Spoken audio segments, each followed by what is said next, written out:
Omaha has a long history of the strange and unusual. Here are a few things about our glorious history.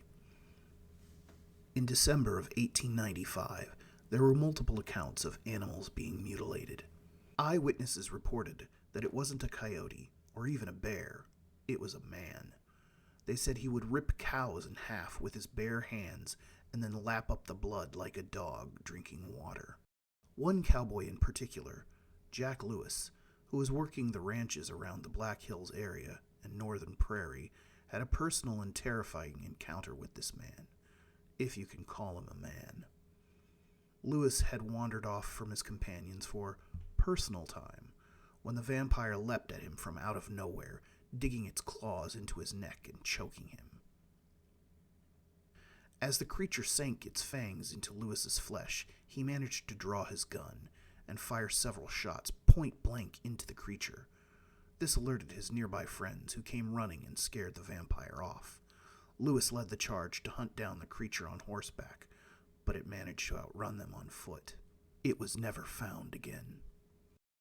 After the Fukushima nuclear disaster in 2013, people in Nebraska began seeing hornets that were the size of people's hands. Their sting would cause unnatural swelling and death, leaving a misshapen corpse of their victims. Of course, this was covered up and all traces of their existence was hidden, but we remember the stingers piercing wooden doors as we tried to flee. Close to Omaha, in the town of Portal, there was an old schoolhouse known as Portal School. In the early 1900s, a teacher went mad and decapitated her students, leaving their severed heads atop their desks. She took all of their hearts to a nearby rickety bridge and then threw them in one by one.